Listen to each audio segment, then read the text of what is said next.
और देहरादून से इस वक्त की बड़ी खबर के न्यूज पर उत्तराखंड से जुड़ी इस वक्त की सबसे बड़ी खबर हम आपको बता रहे हैं। धन सिंह रावत के नाम पर लग सकती है मुहर। इस वक्त की सबसे बड़ी खबर हम आपको के न्यूज में बता रहे हैं। धन सिंह रावत हो सकते हैं राज्य के नए मुख्यमंत्री। राज्य के शिक्षा मंत्री हैं, आपको बता दें धन सिंह रावत आरएसएस के कार्यकर्ता रह चुके हैं और आपको बता दें कि अमित शाह के भी चहेते हैं धन सिंह रावत। के न्यूज इस बात को की जानकारी आपको सबसे पहले दे रहा है कि धन सिंह रावत होंगे उत्तराखंड के अगले मुख्यमंत्री। आपको बता दें कि मुख्यमंत्री त्रिवेंद्र सिंह रावत 3 बजे प्रेस कॉन्फ्रेंस करके अपने इस्तीफे का ऐलान करेंगे और 4 बजे राज्यपाल बेबी रानी मौर्य को इस्तीफा सौंप देंगे। और के न्यूज पर उत्तराखंड से जुड़ी आपको सबसे बड़ी खबर हम बता रहे हैं, धन सिंह रावत के नाम पर लग सकती है मुहर। इस वक्त की बड़ी खबर, धन सिंह रावत हो सकते हैं राज्य के नए मुख्यमंत्री।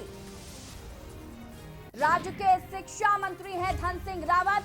आपको बता दें कि आरएसएस के कार्यकर्ता भी रहे हैं धन सिंह रावत। बीजेपी संगठन में उनकी मजबूत पकड़ भी है और आपको बता दें कि हर तबके के लोग धन सिंह रावत को जानते हैं। उनके हर तबके के लोगों से एक अच्छी खासी मुलाकात है, आपको बता दें। और राज्य के शिक्षा मंत्री भी हैं धन सिंह रावत। हेलीकॉप्टर से राजधानी पहुंचे धन सिंह रावत। बड़ी खबर हम आपको बता रहे हैं देहरादून से बड़ी खबर के न्यूज पर उत्तराखंड से जुड़ी सबसे बड़ी खबर हम आपको बता रहे हैं, धन सिंह रावत के नाम पर लग सकती है मुहर। के न्यूज में हम आपको इस बात की जानकारी दे रहे हैं सबसे पहले कि धन सिंह रावत हो सकते हैं उत्तराखंड के नए मुख्यमंत्री।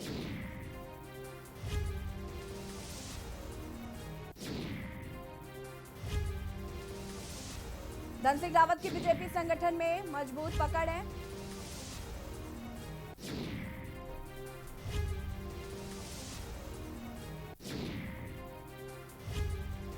और इसी खबर पर ज्यादा जानकारी के लिए हमारे साथ अमित दुबे दिल्ली से जुड़ चुके हैं और अशोक कुमार जी जुड़े हुए हैं। सबसे पहले अमित आपके पास आएंगे क्योंकि कल मुख्यमंत्री त्रिवेंद्र सिंह रावत जिस तरीके से आनंद फानन में दिल्ली पहुंचे थे और उसके बाद आज जिस तरीके से ये खबरें सामने आई कि वो इस्तीफा देंगे राज्यपाल को, क्या कुछ जानकारी इसको लेकर? जी बिल्कुल, देखिए कल जिस तरह से मुलाकातों का दौर चला और उसके बाद से इस बात के कयास लगाए जा रहे थे कि त्रिवेंद्र सिंह का हटना लगभग तय माना जा रहा था और आज जब चीजें आगे बढ़ी तो वही चीजें निकल के आ गई क्योंकि देर रात तक खासतौर पे जेपी नड्डा के साथ मुलाकात चली। और यहाँ पे चूंकि बीजेपी में एक और चीज होती है कि बीजेपी में जब भी कोई मुख्यमंत्री हटाया जाता है या बनाया जाता है, जो दावेदार होते हैं तो उनसे भी नामों की पहल करवाई जाती है। अगर हम कल का हम देखें कि किस तरह बैठकों का दौर रहा तो जेपी नड्डा से पहले अनिल बलूनी जो कि बीजेपी के राष्ट्रीय मीडिया प्रभारी है, उनसे मुलाकात करी। उत्तराखंड से राज्यसभा सांसद भी है और जाहिर तौर पे तब कयास लगाए जा रहे थे कि अनिल बलूनी का नाम आ सकता है कि हो सकता है आने वाले दिनों में त्रिवेंद्र सिंह रावत को राज्यसभा भेजा जाए और बलूनी को उत्तराखंड कमान दी जाए। लेकिन चीजें घटनाक्रम लगातार परिवर्तित हो रहा है और अब हमारे सूत्र ये भी बता रहे हैं कि मुख्यमंत्री साथ हो सकता है कि एक उप मुख्यमंत्री और बनाया जाए क्योंकि उत्तराखंड के अंदर 2022 में चुनाव होना और उस चुनाव से पहले जातिगत समीकरण साधना भी पार्टी के लिए एक चुनौती है। और दूसरा, उत्तराखंड जो हमेशा से एक बड़ी चुनौती रहा है कि पहाड़ बनाम समतल, यानी कौन नेता पहाड़ से आते हैं और कौन नेता समतल से आते हैं, इनमें भी आपस में लड़ाई रही है और ये चीजें भी खासतौर पर उत्तराखंड में एक बड़ा प्रभाव डालती है कि मुख्यमंत्री कहां से होगा। तो इसलिए माना जाता है कि जो पहाड़ पे रहता है वही उत्तराखंड का मुख्यमंत्री होगा और ऐसे में कॉम्बिनेशन बनाने के लिए हमारे सूत्र बता रहे हैं कि उप मुख्यमंत्री भी हो सकता है। फिलहाल तमाम चीजें जो है वो चल रही है, कई नाम जो है वो लगातार चल रहे हैं। धन सिंह रावत चूंकि कोई विवाद में नहीं रहे इसलिए उनका नाम जो है वो काफी आगे चल रहा है।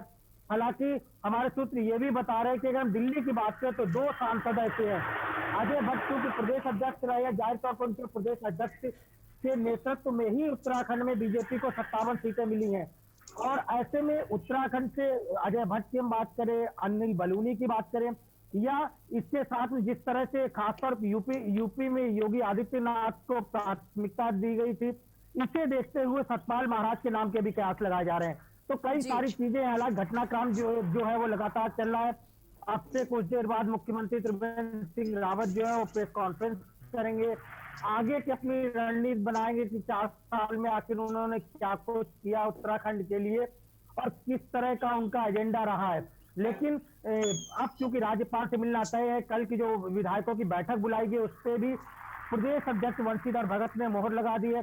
तो जाहिर तौर पे आला कमान ने जो नाम सोचे होंगे प्रभारियों के माध्यम से, केंद्रीय नेतृत्व के माध्यम से, वही नाम वहां पे विधायकों की बैठक में रखे जाएंगे जिनमें से किसी नाम पर मोहर लगेगी। जी बिल्कुल अमित, और त्रिवेंद्र सिंह रावत ने भी कहीं ना कहीं धन सिंह रावत के नाम पर मोहर लगाई थी। हमारे साथ प्रधान संपादक दुर्गेश सिंह चौहान जी भी जुड़ गए। सर बहुत बहुत स्वागत है आपका।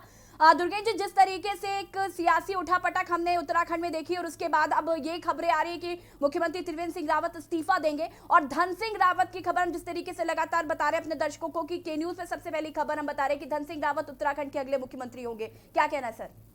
देखिए, जैसा कि अभी अमित ने बताया कि जो स्थितियां उत्तराखंड की हैं, लगातार ये 6 तारीख से ये घटनाक्रम तेजी से बदलना शुरू हुआ। जो विधानसभा का सत्र 10 तारीख तक चलना था, 10 मार्च तक चलना था, उसे खत्म किया गया। उसके बाद तमाम तरीके की जो बातें निकल कर आई, पर्यवेक्षक पहुंचे, पर्यवेक्षकों ने एक रिपोर्ट केंद्रीय नेतृत्व को दी और फिर त्रिवेंद्र सिंह रावत जो मुख्यमंत्री हैं उनको बुलाया गया दिल्ली। सारी बातें की कि अमित बड़ी महत्वपूर्ण बात ये कह रहे थे कि एक बड़े संगठनों में चाहे बीजेपी हो चाहे कांग्रेस, एक परंपरा रही कि जिस मुख्यमंत्री जो होता है, जिसे हटाते हैं, कहीं एडजस्ट करते हैं, तो उसकी भी पसंद को आखिरी तक ध्यान में रखते हैं। ये एक परंपरा, एक दस्तूर है। तो जो खबरें आ रही हैं कि त्रिवेंद्र सिंह रावत तमाम केंद्रीय नेतृत्व से मिले और उनसे भी पूछा गया, जो खबरें हैं कि उनसे भी पूछा गया कि भाई इन जो 3, 4, 5 नाम जो चल रहे हैं, 2 सांसद हैं, अनिल बलूनी और निशंक मंत्री हैं सरकार में, शिक्षा मंत्री हैं। तो जहाँ तक ये देखने को मिल रहा है कि मुझे लगता है कि जो निशंक हैं वो शिक्षा मंत्री हैं और अपनी जगह मजबूती से काम कर रहे हैं, अच्छी तरह काम कर रहे हैं। तो जहाँ तक मैं समझता हूँ कि उन्हें नहीं डिस्टर्ब किया जाएगा, वहाँ से हटाकर अनिल बलूनी को लेकर चर्चा थी कि उनको बैठाया जा सकता है। इसी तरीके से सतपाल महाराज की नाम बहुत तेज़ी से आगे बढ़ा, लेकिन चूंकि वो लंबे समय तक कांग्रेस में रहे हैं, बीजेपी में आए हैं, और मुझे नहीं लगता है कि जो बीजेपी का काडर वाला संगठन है वो सतपाल महाराज को पचा पाएगा। इसलिए जो मेरी दृष्टि में सतपाल महाराज भी बहुत किनारे हो गए हैं इस पूरी रेस में। हालांकि अभी मीडिया और सारी जगह सतपाल महाराज का नाम चल रहा है, लेकिन जहां तक मैं मानता हूं, मेरा अपना जो मत है कि सतपाल महाराज को मुख्यमंत्री बीजेपी नहीं बनाने जा रही है। धन सिंह रावत और अजय भट्ट, जैसा कि अभी अमित ने कहा कि अजय भट्ट के नेतृत्व में 57 सीटें जीती थी। अजय भट्ट प्रदेश अध्यक्ष थे, नैनीताल से सांसद हैं, बड़े जुझारू नेता हैं, पेशे से पत्रकार रहे हैं अजय भट्ट, बहुत लंबे समय तक पत्रकारिता की हम लोगों ने उनको देखा है। बतौर पत्रकार के रूप में भी अजय भट्ट को हम लोगों ने देखा है और फिर एक राजनेता के रूप में उनको हमने देखा है। तो अगर वहाँ जो समीकरण है, जो चुनावी समीकरण है, जो जातीय समीकरण है, जो क्षेत्र का पहाड़ का समीकरण है, उसमें अगर बैठेगा तो अजय भट्ट का नाम भी एक तरीके से बहुत ठीक रेस में था। लेकिन धन सिंह रावत जो कहा तो जा रहा था, जब भी उत्तराखंड में तत्व परिवर्तन की बात आती थी यशी, तो ये कहा जाता था कि नहीं, धन सिंह रावत, डॉक्टर धन सिंह रावत दावेदार हैं। और धन सिंह रावत बड़ी विनम्रता से कहते थे कि ऐसा कहने वाले लोग मेरे हितैषी नहीं हैं। वो मुख्यमंत्री के नेतृत्व में, त्रिवेंद्र सिंह रावत के नेतृत्व में उन्हें पूरी आस्था है, लेकिन वो स्वतंत्र प्रभार के राज्य मंत्री हैं, बीजेपी के संगठन मंत्री भी हैं और लंबे समय तक संगठन से जुड़े हैं, आरएसएस से आते हैं, बहुत सौम्य नेता हैं। और देखा जाए तो धन सिंह रावत की जो संगठन में पकड़ है वो बड़ी महत्वपूर्ण है। तो अब तक जो, जैसा कि अमित कह रहे हैं, हम लोगों ने करीब 2 घंटे पहले, 2.5 घंटे पहले इस खबर पर एक तरीके से बहुत अच्छी तरीके से इस खबर को हम लोगों ने टटोल के अपने दर्शकों तक पहुंचाया है कि धन सिंह रावत के नाम पर लगभग मोहर लग गई है। उत्तराखंड के अगले सीएम धन सिंह रावत हो सकते हैं। लगभग, मैं लगभग शब्द का इसलिए इस्तेमाल करूंगा कि ये राजनीति है ऐन वक्त पर। जैसे यूपी में हुआ कि मनोज सिन्हा शपथ लेने जा रहे हैं तो योगी जी मुख्यमंत्री बन गए। तो अभी जो स्थितियां हैं, अभी इस वक्त हम बात कर रहे हैं, तो धन सिंह रावत लगभग तय हो चुके हैं, उनके नाम पर मोहर लग गई है। वो एक गढ़वाल में जो श्रीनगर एक जगह है, वहां पर एक कार्यक्रम में थे धन सिंह रावत। इस पूरे घटनाक्रम के बाद एक विशेष हेलीकॉप्टर से वो देहरादून आ गए हैं। तो इससे लगता है कि हो सकता है कि उनको विधायक दल का नेता चुना जाए। जी बिल्कुल दुर्गेश जी, और धन सिंह रावत से जुड़ी दर्शकों को एक और बड़ी खबर बता देते हैं। धन सिंह रावत से जुड़ी हुई इस वक्त की बड़ी खबर आपको बता दें। धन सिंह रावत से जुड़ी हुई बड़ी खबर, धन सिंह रावत को तत्काल देहरादून बुलाया गया है। बड़ी खबर आपको हम बता रहे, गढ़वाल में चल रहे कार्यक्रम से तत्काल बुला लिया गया है धन सिंह रावत को। हेलीकॉप्टर से धन सिंह रावत देहरादून पहुंच चुके हैं और हम जिस बात का लगातार जिक्र कर रहे हैं कि धन सिंह रावत अगले मुख्यमंत्री हो सकते, लगभग मुहर लगती हुई नजर इस खबर पर आ रही है। हेलीकॉप्टर से आपको बता दें कि धन सिंह रावत जी पहुंच चुके हैं देहरादून सीएम की दौड़ में लगभग तय माने जा रहे हैं धन सिंह रावत। आपको बता दें कि थोड़ी ही देर में मुख्यमंत्री त्रिवेंद्र सिंह रावत मीडिया से रूबरू होंगे और अपने इस्तीफे का ऐलान करेंगे और 4 बजे राज्यपाल बेबी रानी मौर्य को अपना इस्तीफा सौंपेंगे। धन सिंह रावत को तत्काल देहरादून बुला लिया गया है। गढ़वाल में चल रहे कार्यक्रम से उनको तत्काल बुलाया गया है। और इसी खबर पर हमारे साथ अशोक कुमार भी जुड़े हुए हैं देहरादून से। अशोक, क्या कुछ अभी तक अपडेट मिल पा रहे हैं, क्योंकि धन सिंह रावत को भी देहरादून बुला लिया गया? बिल्कुल यशी, मैं आपको सबसे पहले तो मैं आपको डे 1 से बताना चाहूंगा। शुक्रवार से जब प्रदेश प्रभारी दुष्यंत गौतम शुक्रवार देर रात यहाँ पर आए और अचानक शनिवार को सुबह कोर ग्रुप की बैठक बुला ली जाती है और उस समय जो है गैरसैंण में विधानसभा का सत्र चल रहा था और जैसे उनको कोर ग्रुप मुख्यमंत्री त्रिवेंद्र सिंह रावत को कोर ग्रुप की बैठक की खबर मिलती है तो उस दौरान वो तभी वहां से चल पड़ते हैं। साथ ही साथ इसके साथ साथ कई विधायक भी यहाँ पर कोर ग्रुप की बैठक में मौजूद हो जाते हैं। तभी के बाद से अगर हम बात करें तो उत्तराखंड की राजनीति में हलचल का माहौल पैदा हो चुका है कहीं ना कहीं लगातार, तब से और लेकर अब तक वर्तमान समय की अगर हम बात करें अब तक जो है उठापटक लगातार देखने को मिल रही है कहीं ना कहीं, जिसके बाद से जब कोर ग्रुप की बैठक हो रही थी तो उस दौरान मुख्यमंत्री और उसके बाद अपने आवाज चले गए। उसके बाद अपने आवाज आने के बाद तो दिल्ली के लिए रवाना हो चले थे, जिसके बाद आज मुख्यमंत्री 12 बजे दिल्ली से अपने मुख्यमंत्री आवास यहाँ पर आए, जिसके बाद से उस कई दायित्वधारी मेयर, विधायक और कई महिलाएं लगातार का जो जमावड़ा है वो मुख्यमंत्री आवास पर लगा रहा। और कहीं ना कहीं अब जो बातें सामने आ रही हैं कि धन सिंह अशोक कुमार, अपने हमारे दर्शकों को ताजा अपडेट बताइए। ये जो घटनाक्रम आप बता रहे हैं लगभग हमारे दर्शकों तक पहुंच चुका है। शुक्रवार से आज मंगलवार हो गया, जो ताजा घटनाक्रम है। अब आप देहरादून राजधानी में हैं, जहां जो राजनीतिक पारा है, जो तापमान है, काफी बढ़ गया है। हालांकि घाटी का कैसा माहौल है, आप दून घाटी में कैसा माहौल आप बताएंगे दर्शकों को, लेकिन जो राजनीतिक पारा है वो काफी बढ़ गया है। अशोक कुमार, वहां क्या घटनाक्रम है, हम आपके नजरिए से अपने दर्शकों तक पहुंचाना चाहते हैं।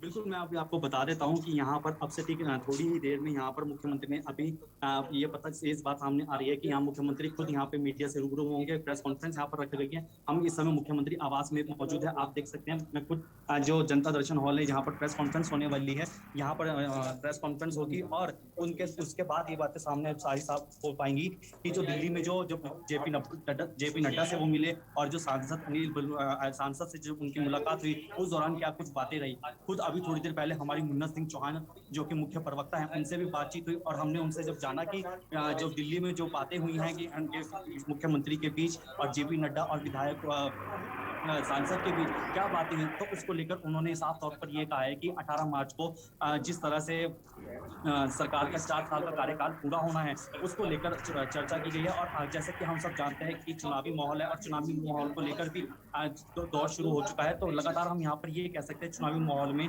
जो ग्राफ है हलचल का वो लगातार इसकी जो फ्रीक्वेंसी है वो अब लगातार बढ़ती हुई नजर आ रही है। और अब बात करी है जिससे कि धन सिंह रावत का चेहरा वो लगातार कहीं ना कहीं मुख्यमंत्री के रूप में अब ऐसी बातें सामने आ रही हैं कि वो चेहरा कहीं ना कहीं ऐसा हो सकता है। लेकिन ये बात तो बिल्कुल अशोक, हम दर्शकों को लगातार ये बात बता रहे हैं कि धन सिंह रावत हो सकते हैं अगले मुख्यमंत्री। लगभग इस बात पर मोहर लगती हुई तय नजर आ रही है।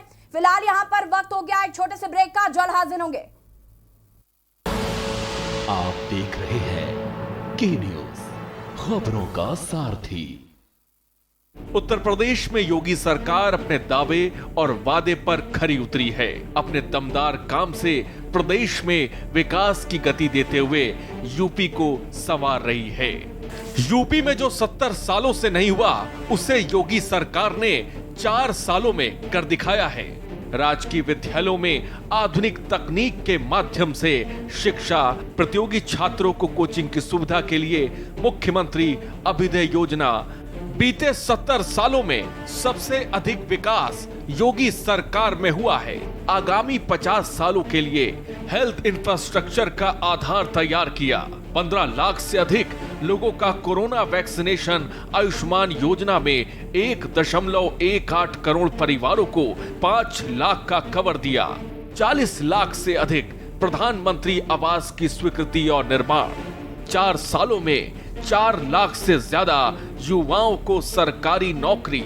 गन्ना किसानों को 1.25 लाख करोड़ का रिकॉर्ड भुगतान। 341 किलोमीटर लंबे पूर्वांचल एक्सप्रेसवे का तेजी से निर्माण। 2 करोड़ 61 लाख शौचालयों का निर्माण कराया। योगी सरकार ने विकास की दृढ़ इच्छा शक्ति से अपने काम के दम पर यूपी की तस्वीर बदल कर रख दी है। काम दमदार योगी सरकार।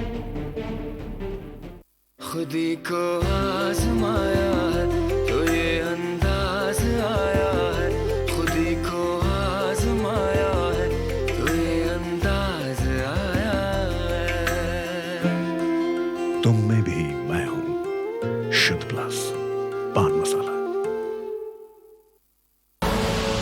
आप देख रहे हैं के न्यूज, खबरों का सारथी।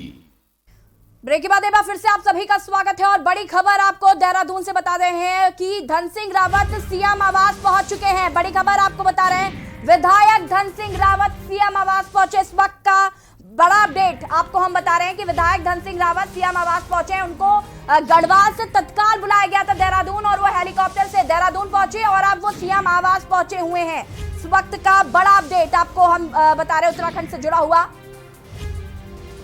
विधायक धन सिंह रावत सीएम आवास पहुंच चुके हैं और जिस तरीके से हम लगातार आपको ये बात बता रहे हैं कि अगले मुख्यमंत्री धन सिंह रावत लगभग तय माने जा रहे हैं। आपको बता दें कि कल विधायक दल की बैठक होगी, ये भी खबर सामने आ रही है। सूत्रों के हवाले से आपको ये खबर बता रहे हैं, कल सुबह 11 बजे होगी विधायक दल की बैठक। विधायक धन सिंह रावत आपको बता दें कि आवास पहुंच चुके हैं, सीएम आवास पहुंचे हुए हैं। मदन कौशिक भी सीएम आवास पहुंचे हुए हैं और सूत्रों के हवालों से जो खबर मिल पा रही है वो ये कि कल विधायक दल की बैठक होगी। कल सुबह 11 बजे होगी विधायक दल की बैठक। बड़ी खबर हम आपको देहरादून से बता रहे हैं। इस वक्त का बड़ा अपडेट है ये।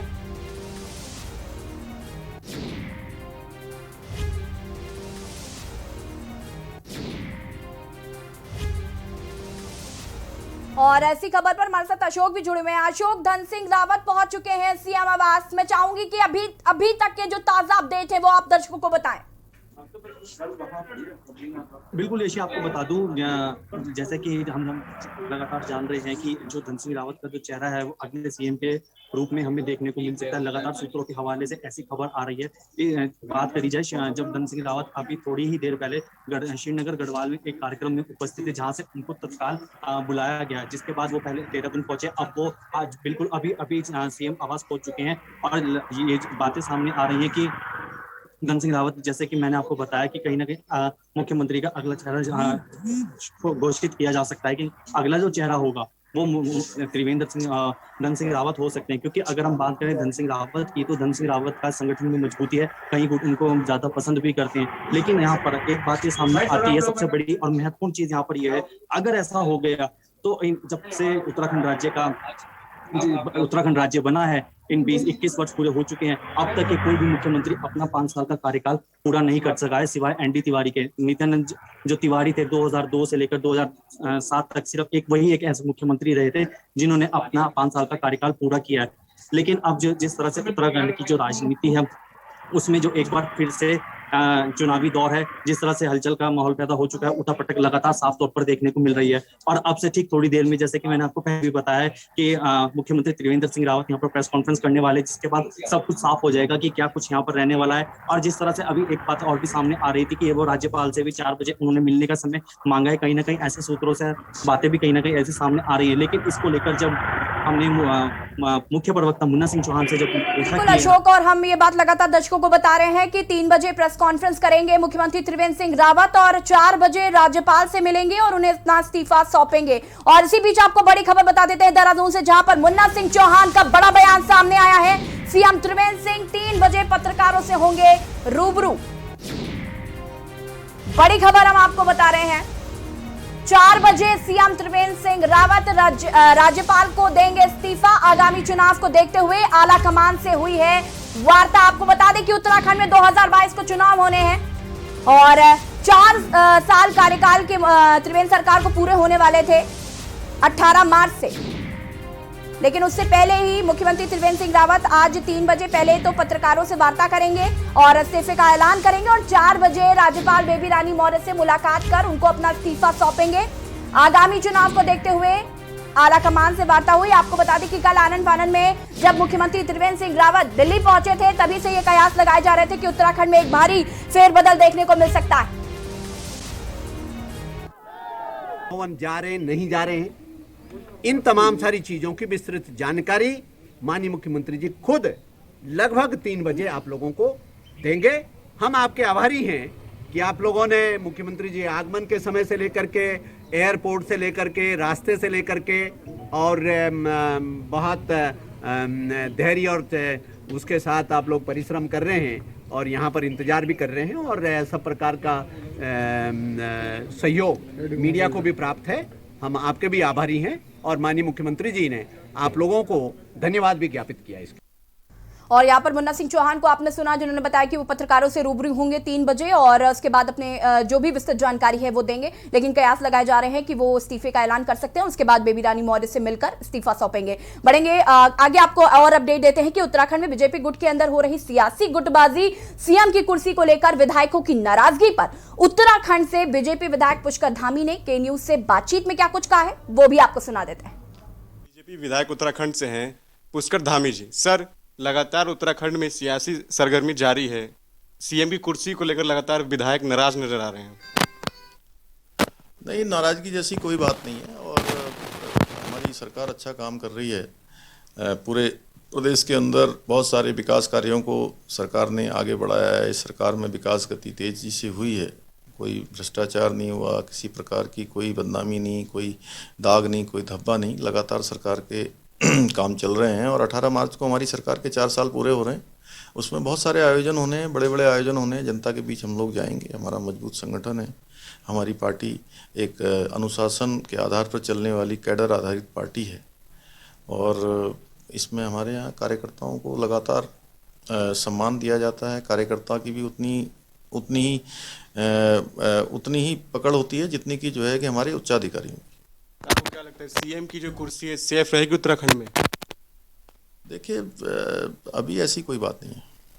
बहुत बहुत धन्यवाद। दिल्ली से के न्यूज़ के लिए अजीत सिंह की रिपोर्ट। और यहाँ पर आपने बीजेपी विधायक पुष्कर धामी जी को सुना जिन्होंने बताया कि एक बड़ा सियासी फेरबदल जो है वो देखने को मिल रहा है और हम लगातार इस बात पर चर्चा कर रहे हैं कि उत्तराखंड में एक जो बड़ा फेरबदल देखने को मिल रहा है कि मुख्यमंत्री त्रिवेंद्र सिंह रावत इस्तीफा दे रहे हैं और धन सिंह रावत, लगातार हम इस बात का जिक्र कर रहे हैं, लगातार के न्यूज इस बात को बोल रहा है कि धन सिंह रावत अगले मुख्यमंत्री उत्तराखंड के होंगे। लगभग ये नाम तय माना जा रहा है। अमित शाह के चहेते हैं धन सिंह रावत, आरएसएस के कार्यकर्ता रहे हैं, एक बीजेपी संगठन में एक मजबूत पकड़ रही है उनकी और हम इसी पर चर्चा कर रहे हैं। हमारे साथ तमाम मेहमान भी जुड़े हुए हैं। अमित दुबे दिल्ली से जुड़े हुए हैं, हमारे साथ अशोक कुमार जुड़े हुए हैं, प्रधान संपादक जी दुर्गेश जी जुड़े हुए हैं।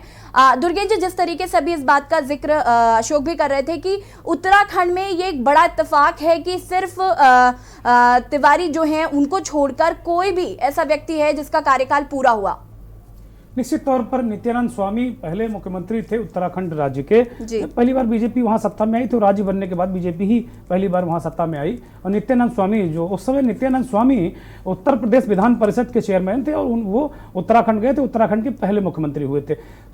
उसके बाद लगातार आप देख सकते हैं कि पक्ष और बीजेपी और कांग्रेस के ही हर अल्टरनेट में मुख्यमंत्री होते रहे हैं और उत्तराखंड राज्य का एक अपने आप में एक अलग उदाहरण है कि जो राज्य आंदोलनकारी दल था उत्तराखंड क्रांति दल, वो अभी तक सत्ता में नहीं आ पाया है। वही दल सत्ता के इर्द गिर्द कांग्रेस और बीजेपी जैसे ही दल रहे हैं, जबकि अन्य जो देश भर में जो अन्य राज्य बने हैं वहाँ जो क्षेत्रीय दल रहे हैं जिन्होंने राज्य आंदोलन खड़ा करने में बड़ी भूमिका अदा की वो हर हाल में सत्ता में रहे हैं। यहाँ जो सवाल है कि नारायण दत्त तिवारी जो कांग्रेस के नेता थे, अब दिवंगत हैं, इस दुनिया में नहीं है, नारायण दत्त तिवारी ही एकमात्र इकलौते उत्तराखंड के मुख्यमंत्री हुए जो 4 बार उत्तर प्रदेश के और 1 बार उत्तराखंड के मुख्यमंत्री वो बने। तो 5 साल उन्होंने अपना कार्यकाल पूरा किया। उसके अलावा कोई भी मुख्यमंत्री 5 साल नहीं पूरा कर पाया त्रिवेंद्र सिंह रावत को भी अगर वो आज इस्तीफा दे देते हैं 3 बजे, जिसकी संभावनाएं बहुत ज़्यादा लग रही हैं, तो वो भी 4 साल मुश्किल से पूरा कर पाएंगे। कुछ ही दिन बचे हैं उनको 4 साल पूरा करने में। तो यहाँ पर जो सत्ता में बैठे जो चीफ मिनिस्टर है और संगठन, इसको लेकर और सबसे ज़्यादा मुख्यमंत्री बीजेपी में ही चेंज हुए हैं अगर देखा जाए तो। अब जो स्थितियां देखने को मिल रही इस बार, ऐसी एक और जो अलग टाइप का परिवर्तन देखने को मिलेगा आपको, वो लग रहा है पुष्कर धामी जिनसे हम लोग बात कर रहे थे, ये डिप्टी सीएम हो सकते हैं। मतलब उत्तराखंड में पहली बार कोई डिप्टी सीएम भी हो सकता है, ऐसी खबरें आ रही हैं। अमित दुबे हमारे साथ जुड़े हैं दिल्ली से। अमित से जानना चाहेंगे कि अमित, क्या इस बार उत्तराखंड में डिप्टी सीएम का भी कॉन्सेप्ट बनकर आ रहा है? पुष्कर धामी के बारे में खबरें देहरादून तक पहुंची हैं कि वो डिप्टी सीएम हो सकते हैं। सीएम भले ही कोई हो, लेकिन पुष्कर धामी इसके दावेदार हैं डिप्टी सीएम के। अमित, देखिए, सबसे बड़ी बात है, इसमें कोई दो राय नहीं, जो हमारे सूत्र बता रहे कि एक उप मुख्यमंत्री होगा, क्योंकि 2022 में बीजेपी चुनाव में जाना है और उससे पहले बीजेपी अपने अंदर का पूरा डैमेज कंट्रोल करना चाहती है। और यही वजह थी जो मैं पहले बात कर रहा था कि पहाड़ बनाम समतल और जातीय समीकरण दोनों जो है खासतौर उत्तराखंड को बहुत ज्यादा प्रभावित करता है। कोई कसर नहीं छोड़ना चाहती। जहां तक पुष्कर धामी की बात करें तो पुष्कर धामी सहित कई ऐसे नाम हैं, लेकिन बीजेपी की जो रणनीति रही है, खासतौर पुष्कर धामी आज भी दिल्ली में मौजूद थे। हालांकि अब वो देहरादून के लिए रवाना हो चुके हैं। जिस तरह घटनाक्रम लगातार बदला है, लेकिन तमाम ऐसे नेता हैं जो लगातार यहाँ पे दिल्ली में सक्रिय रहते हैं, खासतौर से वो राष्ट्रीय अध्यक्ष के साथ मुलाकात हो, प्रभारी के साथ मुलाकात हो या अन्य केंद्रीय नेताओं के साथ मुलाकात हो, तमाम इस तरह चीजें जो है वो लगातार निकल के आती रहती है यहाँ पे। क्योंकि अगर जो उप मुख्यमंत्री होगा वो भी खासतौर पर जातिगत आंकड़ों पे आधारित होगा, ये भी हमारे सूत्र बता रहे हैं। अब ऐसे में अमित, बड़ा सवाल एक ये है कि उत्तराखंड में कोई जाति गणित बहुत उलझा हुआ नहीं है। वहां दो ही लोग, जो दो ही जातियों के लोग, ठाकुर और ब्राह्मण, दो ही जातियों के लोग सत्ता में सबसे ज्यादा मलाई काटते रहे हैं। वहां कोई और जाति समीकरण नहीं है। वहां जो पिछड़े हैं, जो दलित हैं, ये बहुत बड़ी संख्या में नहीं है।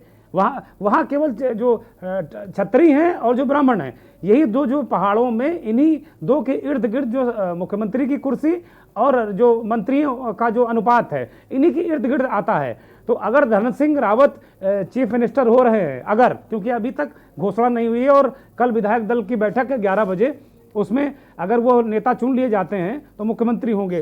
तब फिर ये देखना होगा कि डिप्टी सीएम क्या ब्राह्मण बनता है, क्योंकि इन्हीं दो के बीच में वहां की राजनीति है। अमित, दुर्गेन्द्र सर, आपको रोकना चाहेंगे यहाँ पर। और इस वक्त बड़ी खबर हम आपको बता रहे हैं कि मुख्यमंत्री त्रिवेंद्र सिंह रावत थोड़ी ही देर में करेंगे प्रेस कॉन्फ्रेंस। बड़ी खबर इस वक्त की हम आपको बड़ा अपडेट बता रहे हैं। प्रेस कॉन्फ्रेंस में कर सकते हैं इस्तीफे का ऐलान। लगातार हम इस खबर पर बने हुए हैं, लगातार दर्शकों को जानकारी दे रहे हैं। आपको बता दें कुछ ही देर में रमन सिंह पहुंच सकते हैं देहरादून। उत्तराखंड में सियासी हलचल और तेज हो गई है। थोड़ी ही देर में त्रिवेंद्र सिंह रावत की प्रेस कॉन्फ्रेंस है। जैसे कि उन्होंने कहा था कि वो 3 बजे प्रेस कॉन्फ्रेंस करेंगे, पत्रकारों से रूबरू होंगे और 4 बजे राज्यपाल बेबी रानी मौर्य से मिलकर अपने इस्तीफे को सौंप सकते हैं मुख्यमंत्री त्रिवेंद्र सिंह रावत। कुछ ही देर में रमन सिंह भी देहरादून पहुंचने वाले हैं। उत्तराखंड में सियासी हलचल और तेज हो गई है। बड़ी खबर हम आपको बता रहे हैं, एक बड़ा अपडेट। थोड़ी ही देर में मुख्यमंत्री त्रिवेंद्र सिंह रावत की प्रेस कॉन्फ्रेंस है, पत्रकारों से वार्ता करेंगे, इस्तीफे का ऐलान कर सकते हैं। लगातार हम जिस तरीके से बात कर रहे हैं, और एक बड़ा सियासी फेरबदल जो है वो उत्तराखंड में देखने को मिल सकता है। और एक जो बड़ी खबर है जो हम आपको लगातार ये भी बता रहे हैं कि धन सिंह रावत अगले मुख्यमंत्री हो सकते हैं। लगभग उनके नाम पर मुहर लगती हुई नजर आ रही है। फिलहाल अभी त्रिवेंद्र सिंह रावत प्रेस कॉन्फ्रेंस करेंगे, पत्रकारों से वार्ता करेंगे और ऐलान कर सकते हैं इस्तीफे का। और उसके बाद 4 बजे राज्यपाल बेबी रानी मौर्य से मिलकर अपने इस्तीफे को सौंपेंगे।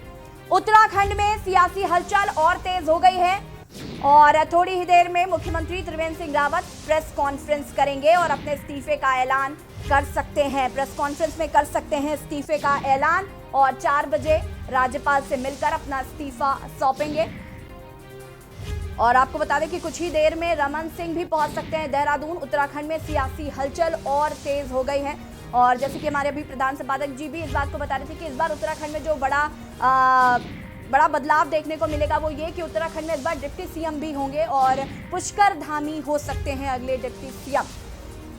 ये भी खबरें सामने आ रही हैं, लेकिन फिलहाल के लिए जो बड़ा अपडेट है वो ये कि मुख्यमंत्री त्रिवेंद्र सिंह रावत अभी थोड़ी ही देर में पत्रकारों से रूबरू होंगे और अपने इस्तीफे का ऐलान कर सकते हैं और 4 बजे राज्यपाल बेबी रानी मौर्य से मिलकर उनको इस्तीफा देंगे। हम लगातार इस खबर पर बने हुए हैं, लगातार आपको इस खबर से जुड़ी हुई हर अपडेट दे रहे हैं। कैसे कल जब मुख्यमंत्री त्रिवेंद्र सिंह रावत दिल्ली पहुंचे, वहां पर उन्होंने जेपी नड्डा जी से मुलाकात की और उसके बाद जब वो आज वापस पहुंचे उत्तराखंड, देहरादून माफ कीजिएगा, और वहां पर उन्होंने सीएम आवास वो पहुंचे और उसके बाद जो वहाँ के मंत्री हैं उनका आना जाना शुरू हुआ और उसके बाद जब प्रेस कॉन्फ्रेंस की बात हुई तो कयास लगाए जाने लगे कि मुख्यमंत्री त्रिवेंद्र सिंह रावत इस्तीफा दे सकते हैं। कुछ ही देर में आपको बता दें कि वो प्रेस कॉन्फ्रेंस करेंगे, पत्रकारों से रूबरू होंगे और अपने इस्तीफे का ऐलान कर सकते हैं और 4 बजे राज्यपाल बेबी रानी मौर्य से मिलकर इस्तीफा दे सकते हैं।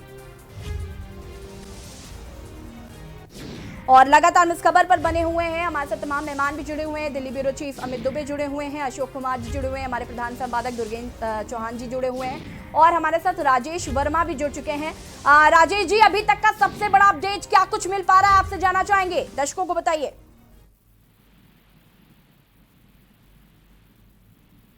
राजेश जी, आपको आवाज आ रही है हमारी? लगता है संपर्क नहीं हो पा रहा है।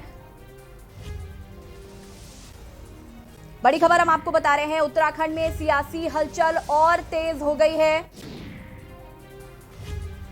उत्तराखंड का सियासी अपडेट हम लगातार आप तक पहुंचा रहे हैं। अशोक हमारे साथ जुड़े हुए हैं। अशोक, अभी तक का क्या अपडेट है? मुख्यमंत्री त्रिवेंद्र सिंह रावत कब तक पत्रकारों से रूबरू होंगे, क्या कुछ जानकारी मिल पा रही है?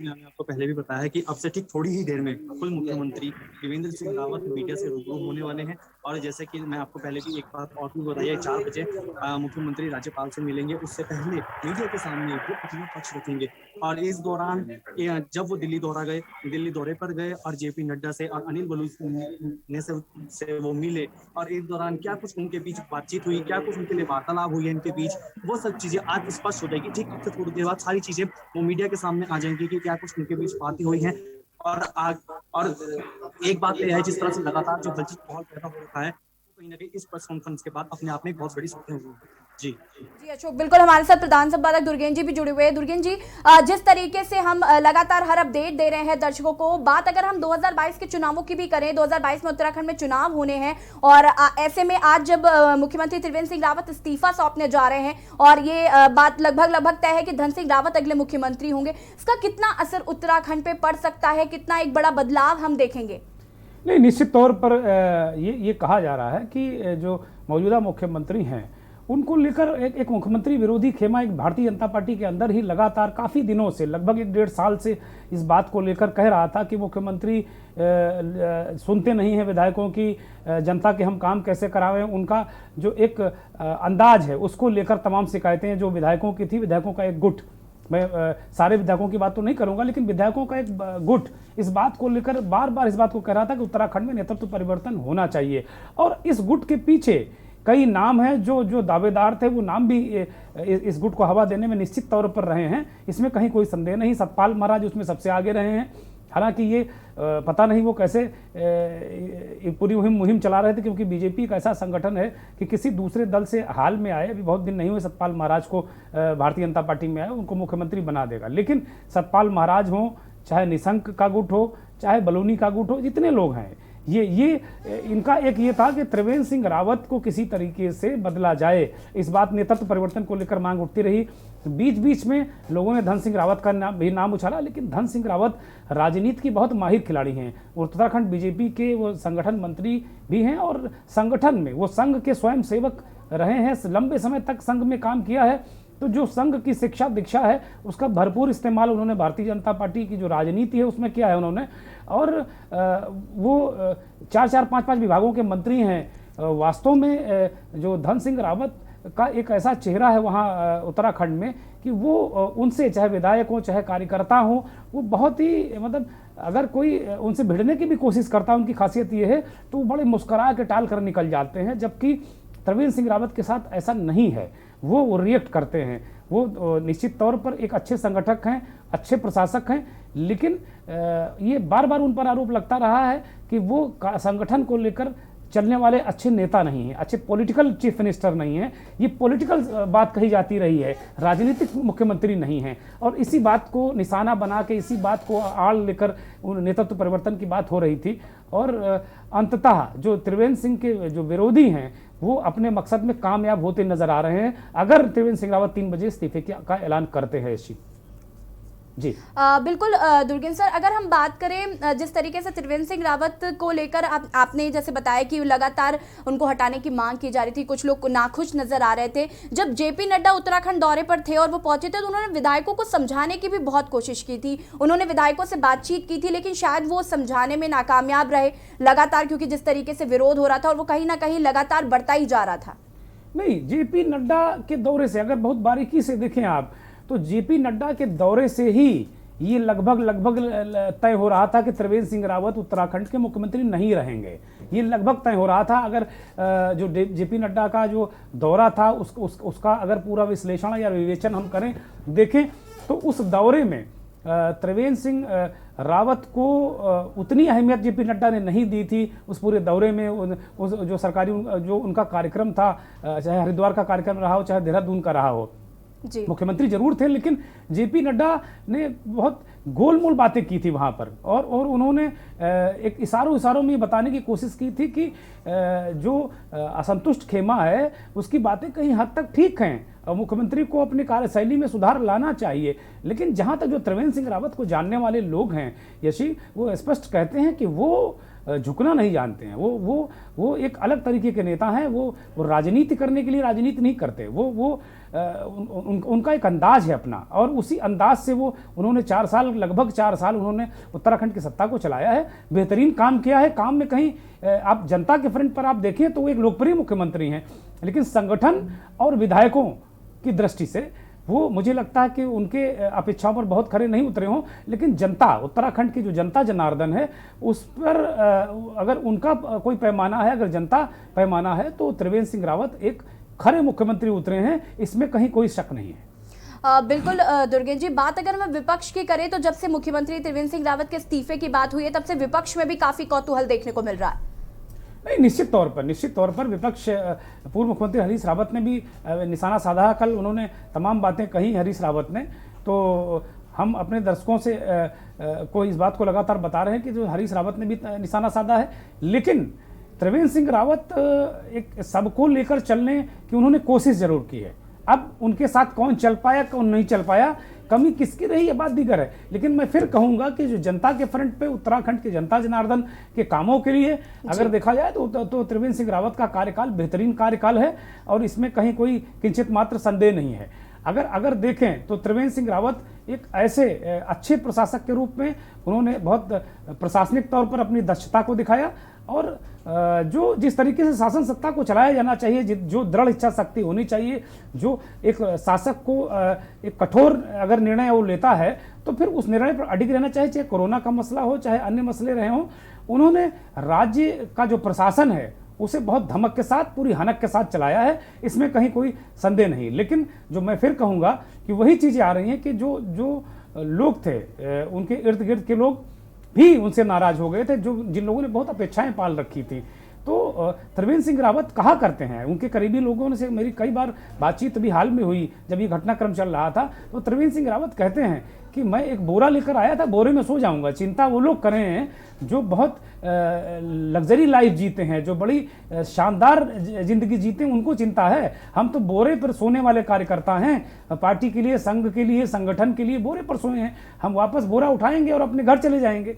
तो इस तरह की बातें वो हाल के दिनों में 3-4 महीनों में वो करने लगे थे। तो कहीं ना कहीं त्रिवेंद्र सिंह रावत को इस बात का संकेत था कि विरोधी उन पर हावी हो रहे हैं। लेकिन इसके बाद भी उन्होंने किसी भी विरोधी जो उनके संगठन के अंदर थे उनसे कभी भी किसी बात को लेकर समझौता करने की कोशिश नहीं की। सत्ता बचाने के लिए उन्होंने कोई ऐसा काम नहीं किया, ये इसमें कहीं कोई संदेह नहीं है। जी जी बिल्कुल दुर्गेंद्र सर, लगातार जिस तरीके से हम बात भी कर रहे हैं कि त्रिवेंद्र सिंह रावत का जो 4 साल का कार्यकाल रहा वो काफ़ी अच्छा रहा, क्योंकि वो लोकप्रिय मुख्यमंत्री के रूप में ज़रूर रहे, लेकिन कहीं ना कहीं जो विधायकों में अनबन रही और विधायक जो उनसे नाखुश रहे, उसका कहीं ना कहीं ये परिणाम है कि आज मुख्यमंत्री त्रिवेंद्र सिंह रावत शायद इस्तीफा दे सकते हैं। हमारे साथ अशोक जुड़े हुए हैं। अशोक, क्या कुछ अभी तक अपडेट मिल पा रहे हैं प्रेस कॉन्फ्रेंस को लेकर? बिल्कुल ऋषि, आपको बता दूं, आपसे ठीक थोड़ी ही देर में प्रेस कॉन्फ्रेंस होने वाली है और यही बातें सामने आ रही हैं। मैं जानना चाहूंगी अभी तक पहुंच चुका है, कौन कौन लोग मौजूद है अभी? मुख्यमंत्री आवास की अगर यहाँ पर बात की जाए तो धन सिंह रावत यहाँ पर पहुंच चुकी हैं। जो मैंने आपको जैसे कि पहले बताया है कि गढ़वाल में वो एक कार्यक्रम में उपस्थित थे, वहां से देहरादून आए, उसके बाद से सीएम आवास वो पहुंच चुके हैं और अब से ठीक थोड़ी ही देर में जब 3 बजे का टाइम था, लेकिन अब जो पता चल रहा है वो बात सामने आ रही है कि 3:30 बजे ये प्रेस कॉन्फ्रेंस शुरू हो जाएगी, जिसके बाद सब कुछ क्लियर हो जाएगा कि जो वहाँ पर जो मुख्यमंत्री की जो दिल्ली में जो जेपी नड्डा से मुलाकात हुई और अनिल बलूनी से जो मुलाकात हुई, उस वार्तालाप में बीच में क्या रहा, उनके बीच में किस तरह की बातें हुई, उसको लेकर सब कुछ यहाँ पर क्लियर हो जाएगा। लेकिन वहीं कहीं ना कहीं अब सूत्रों के हवाले से एक खबर यहाँ पर ये भी सामने आई है कि खुद मुख्यमंत्री त्रिवेंद्र सिंह रावत ने जो हाईकमान से ये अपील की है कि कहीं ना कहीं अनिल बलूनी को जो बीच में कहीं ना कहीं ऐसी बातें सामने आ रही थी मुख्यमंत्री बनाने की, कहीं ना कहीं उनका चेहरा भी सामने आ रहा था कि उनको ना बनाया जाए, कहीं ना कहीं ऐसी बातें ये सामने आ रही थी, क्योंकि कहीं ना कहीं मुख्यमंत्री ने आलाकमान से ये शिकायत करी है कि अनिल बलूनी ने जो उनके खिलाफ कहीं ना कहीं षड्यंत्र रचने की जो ऐसी बातें सामने आ रही हैं। लेकिन अब से ठीक थोड़ी ही देर में ये सब चीजें जिस तरह की जितने भी सूत्रों के हवाले से खबर आ रही है, जितनी भी जिस तरह से उठापटक अभी लगातार उत्तराखंड की राजनीति में देखने को मिल रहा है, वो अब से ठीक थोड़ी ही देर में क्लियर होने वाला है। जी यशी। बिल्कुल अशोक, दुर्गेंद्र सर, जिस तरीके से अभी अशोक इस बात को कह रहे हैं कि अनिल बलूनी के लिए कहीं ना कहीं लोग खुश नहीं हैं उनको मुख्यमंत्री बनाने को लेकर, इस पर आपकी क्या राय है? देखिए यशी, इस जो प्रश्न है इसका जवाब अमित दिल्ली में है, वो बेहतर देंगे कि अभी अनिल बलूनी और त्रिवेंद्र सिंह रावत की मुलाकात हुई थी, तो अमित इस मुलाकात को किस नज़रिए से देखा जाए, क्योंकि जो खबरें आ रही कि अनिल बलूनी और त्रिवेंद्र सिंह रावत दोनों धुर विरोधी हैं एक दूसरे के, और त्रिवेंद्र सिंह रावत के मन में कहीं ये बात है कि जो पूरा घटनाक्रम है इसको अनिल बलूनी, सतपाल महाराज, निशंक, इन लोगों ने हवा दी है और अपने अपने गोटे बिठाने की कोशिश की हैं। अनिल बलूनी का नाम भी चला, बीजेपी के मीडिया हेड हैं वो, और उनसे त्रिवेंद्र सिंह रावत मिलने गए। इस पूरे घटनाक्रम की विवेचना अमित किस तरह करेंगे आप? देखिए, राजनीति में प्रतिस्पर्धा का दौर होता है, इसमें कोई दो राय नहीं है कि हर किसी की आकांक्षाएं होती है और वो कहीं ना कहीं भले ही उस समय उन चीजों को फेस ना कर पा रहे हो, लेकिन राजनीति इसी का नाम है कि लोग अपने बैकग्राउंड से जो भी प्रयास अपने को सफल बनाने के लिए कर सकते हैं वो करते हैं।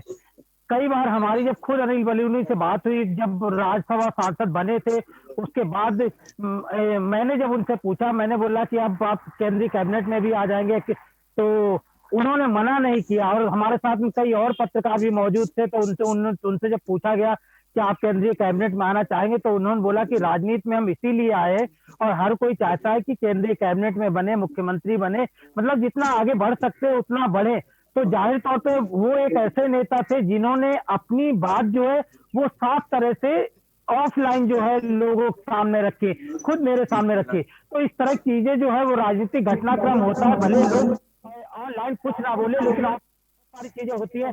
आम लोग कल जिस तरह से हम अरविंद पांडे से बात कर रहे थे, भले ही अरविंद पांडे सामने कह रहे हो कि कोई मतभेद पार्टी में नहीं है, त्रिवेंद्र सिंह जो है वो मुख्यमंत्री है, लेकिन जब उनसे पूछा कि क्या त्रिवेंद्र सिंह ही मुख्यमंत्री रहेंगे, तो हाँ बोलने के लिए तैयार नहीं थे। तो जाहिर तौर पर चीजें जो है वो समझी जा सकती है और जनता भी आजकल समझदार है, इसमें कोई दो राय नहीं है कि राजनीतिक महत्वाकांक्षा जो है खासतौर उत्तराखंड, चाहे कांग्रेस की गवर्नमेंट रही हो या बीजेपी की गवर्नमेंट रही हो, दोनों में ऐसे कई नेता होते हैं जो लगातार अपने आप को आगे बढ़ाने के लिए इस तरह की चीजें जो है, जो गुटबाजी है वो साफ तौर पे नजर आती है। कांग्रेस में भी नजर आ रही थी, बीजेपी में भी नजर आ रही थी, और यही गुट जो है वो लगातार एक दूसरे को सह देते हैं और मामले को बड़ा बनाते हैं। क्योंकि पिछली बार भी जब त्रिवेंद्र सिंह रावत की कुर्सी से हटाने की बात लगातार चल रही थी, तो कई खासतौर पर चाहे तमाम विधायक मंत्रियों की बात करें, सतपाल महाराज हो, मदन कौशिक हो, तमाम मंत्री जो है वो यूपी सदन में, उत्तराखंड सदन में डेरा डाले हुए थे। तो इसमें कोई दो राय नहीं है कि इस तरह की चीजें जो है वो राजनीति में लगातार चलती रहती है। लेकिन अब क्योंकि बीजेपी वो पहले वाली बीजेपी नहीं रही है, हर कोई जानता है यहाँ केंद्रीय नेतृत्व तय करता है। केंद्रीय नेतृत्व अपने आप में सर्वे करवाता है, उस सर्वे के बाद में अंतिम मोहर लगाता है और वो जो केंद्रीय नेतृत्व की मोहर होती है उस पे ही सबको हामी भरनी होती है। हर कोई जानता है और अभी भी इसमें भी कोई दो राय नहीं है कि आखिरकार मुख्यमंत्री कौन बनेगा, उप मुख्यमंत्री कौन बनेगा। दिल्ली से जाहिर तौर पे दो नाम इस तरह के तय हो चुके होंगे, चाहे कोई कितने भी प्रयास लगाए, अंततः यही वो नाम होंगे जो कि विधायक दल की मीटिंग में रखे जाएंगे और उन पे मोहर लगेगी। तो जाहिर तौर पे जो लोग अपनी गणित लगाते हैं, अपनी रणनीति लगाते हैं, उनके भी अपने अपने तरीके हैं, अपनी अपनी चीजें हैं।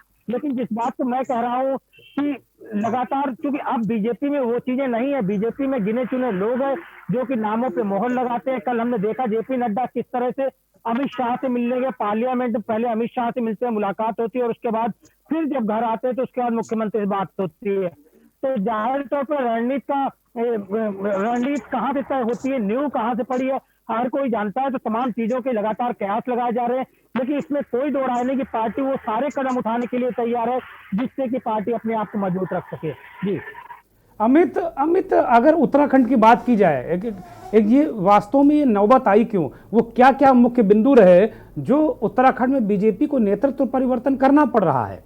अभी हालांकि उसका आधिकारिक ऐलान नहीं हुआ है, लेकिन जो घटनाक्रम है, जो परिस्थितियां हैं, जो स्थितियां हैं, वो बता रही कि नेतृत्व परिवर्तन होने जा रहा है उत्तराखंड में। त्रिवेंद्र सिंह रावत हो सकता है 2 घंटे बाद मुख्यमंत्री ना रहे राज्य के, वो इस्तीफा दे दें, जैसा कि इसकी प्रबल संभावना है। तो वो कौन कौन से बिंदु हैं संगठन के अंदर क्या या सरकार के अंदर, वो क्या फैक्टर थे कि उसकी वजह से बीजेपी को नेतृत्व परिवर्तन करना पड़ा? एक हम अगर पहले पॉइंट बात करें तो उत्तराखंड में 2 मिनिस्टर और शपथ ले सकते हैं, यानी मंत्रिमंडल का जो विस्तार होना था, अब 4 साल पूरे होने जा रहे हैं और अब तक मंत्रिमंडल का विस्तार नहीं हुआ। कि तमाम विधायक जो है वो दिल्ली के चक्कर काटने पे मजबूर थे, तमाम आला नेताओं से मिलने को मजबूर थे, क्योंकि हर कोई जानता था कि अगर वो अपनी पैठ बना के रखेंगे तो हो सकता है आने वाले दिनों में जब मंत्री पद की शपथ ली जाए तो उसमें उनका नाम हो। और यही वजह है कि उत्तराखंड में तमाम विधायक जो है लगातार प्रभारी और मंत्रियों से, केंद्रीय नेतृत्व से मुलाकात करते रहे हैं। और सबसे बड़ी चीज जो विधायकों का साफ तौर कहना था कि जो भी मंत्री बनाया जाए, ऐसा नहीं है कि उनके नाम की ही मोहर लगे, किसके भी नाम की मोहर लगे, लेकिन मंत्रिमंडल अगर एक बार कंप्लीट हो जाता है तो कहीं ना कहीं चीजें जो है वो सरल हो जाती है। इस बात का वहन नहीं रहता कि अभी 2 मंत्रिमंडल के पद भरे जाने हैं और उसमें उनका वो अपने कामों पर ध्यान देंगे। एक बड़ा पॉइंट ये था जिसे लेकर तमाम ये विधायकों की बात हुई, लेकिन अभी मुश्किल से 1 हफ्ता ही हुआ है, मुश्किल से हफ्ता भर या 12-13 दिन हुए हैं जब त्रिवेंद्र सिंह रावत ने 17 दायित्वधारी मंत्री बनाए हैं, राज्य मंत्री का दर्जा दिया है 17 नेताओं को उत्तराखंड में। 17 लोग जो नेता हैं, जो कार्यकर्ता हैं, जो जमीन से जुड़े कार्यकर्ता हैं या जो दूसरे दलों से आए हैं और वो राजनीतिक दृष्टि से बेहद महत्वपूर्ण हैं, पहाड़ी इलाकों में, दुर्गम इलाकों में वो बीजेपी को काफ़ी मजबूत कर सकते हैं। अगर देखा जाए तो अभी हाल में कांग्रेस से बीजेपी में आए मोहन सिंह महरा को राज्य मंत्री बनाया गया, अल्मोड़ा के नेता है, जिंदगी भर कांग्रेस में रहे। इसी तरीके से अल्मोड़ा जिले से 2 अन्य लोगों को बनवाया गया। गढ़वाल और कुमाऊं से एक बड़ी संख्या में 17 लोगों को दायित्वधारी बनाया गया, उनको दायित्व दिए गए और राज्य मंत्री का दर्जा देकर लाल बत्ती, गनर और भोकाल पानी बना के उनको दिया गया। तो ये कदम तो त्रिवेंद्र सिंह रावत ने करीब 12-14 दिन पहले ही उठाया था लोगों को संतुष्ट करने के लिए। फिर अचानक मामला कहाँ से ये उलझ गया और उनको अब सत्ता से हाथ धोना पड़ रहा है। बंद हो जाता है। देखिए, सबसे बड़ी चीज अगर यही इसी कैबिनेट की बात करें कि जो मंत्री बनाए गए यहीं पे गुटबाजी और ज्यादा स्ट्रांग होती है। लोगों को लगता है कि जो हक उनका है वो उन्हें नहीं मिल रहा है। और दूसरी बड़ी बात जो है कि तमाम विधायकों से बात होती है, ब्यूरोक्रेसी पूरी तरह से उत्तराखंड पे हावी है। हालांकि विधायक जब ऑनलाइन बात करते हैं, कई विधायकों के प्रखरों के सुर जो है सामने निकले। उनका कहना था कि उनके क्षेत्र में उनकी सरकार में विकास कार्य नहीं हो पा रहा है, लेकिन विकास कार्य माना जा सकता है, लेकिन सबसे बड़ी चीज की पूरी तरह से ब्यूरोक्रेसी हावी है। और ऐसे में विधायकों की कोई भी ब्यूरोक्रेट करने के लिए तैयार नहीं है। मुख्यमंत्री से जब बात की जाती है तो मुख्यमंत्री चीजों का संज्ञान लेते हैं, लेकिन असर नहीं होता। तो जाहिर तौर पर जो लगातार अब तक विधायक बने रहे हैं और अब तक अपनी विधायक के कार्यकाल के दौरान जो कामों को अंजाम देते रहे, उनके सभी काम जो है वो लगातार प्रभावित हो रहे हैं। ऑफलाइन जिस नेता से बात करो, ज्यादातर विधायकों से बात करोगे, उनका साफ तौर पे कहना था कि मजाक में उत्तराखंड में उनकी सुनने वाला एक सिपाही भी नहीं है, यानी थाने का सिपाही भी उनकी नहीं सुन रहा है। तो जाहिर तौर पे इस तरह के आरोप जो है वो तमाम तरह की चीजें जो है वो लगातार निकल के आ रही थी। और अब जब सरकार 4 साल पूरे कर रही, तो ये शायद वो समय था जब सुर जो है वो प्रखर होके सामने आ गए और जहाँ पे केंद्रीय नेतृत्व की टीम यहाँ से भेजनी पड़ी, जो कि पूरी तरह सर्वे करके आती है। उस सर्वे साथ में जो चीजें निकल के आई है, इन चीजों पे भी मोहर लगी है कि काफी कुछ उसमें ऑथेंटिक है। इन सारी चीजों को लेके कल डिस्कस हुआ था, जिसे लेके आगे की चीजें लगातार बढ़ी है। और खासतौर पे चाहे अगर मुख्यमंत्री पद की बात करें, तो मुख्यमंत्री के ऊपर भले ही आरोप ना हो, लेकिन जो ब्यूरोक्रेसी जिस तरह हावी हुई है, पार्टी के कार्यकर्ता और पार्टी के विधायकों की जो अनदेखी हुई है, उसे लेके खासतौर पर बुरी तरह बहुत ज्यादा नाराज यहाँ पे दिख रहा था। इस वजह से अब खासतौर पर वो विधायकों की नाराजगी की बात करें, मंत्रिमंडल का भरा ना जाना उसकी बात करें, कई सारी ऐसी चीजें थी जहाँ मुख्यमंत्री और विधायक। अमित आपको रोकेंगे, देहरादून में कुछ हलचल है, अशोक कुमार के इर्द गिर्द कुछ हलचल दिख रही है।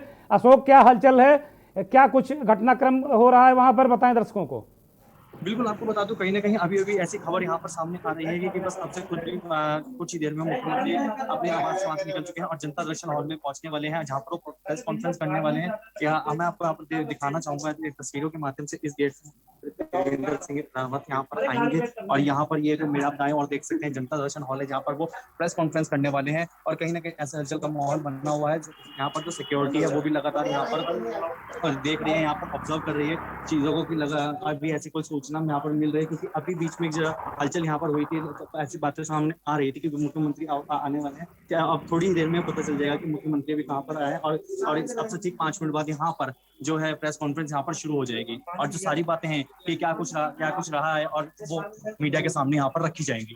जी बिल्कुल, तो कहीं ना कहीं मुख्यमंत्री त्रिवेंद्र सिंह रावत बस थोड़ी ही देर में पत्रकारों से रूबरू होंगे, आपको बता दें, और अपने इस्तीफे का ऐलान कर सकते हैं, जैसे कि उनके कार्यक्रम तय है कि 4 बजे वो राज्यपाल से मिलेंगे और अपने इस्तीफे को सौंप सकते हैं। फिलहाल यहाँ पर वक्त हो गया छोटे से ब्रेक का, जल्द हाजिर होंगे।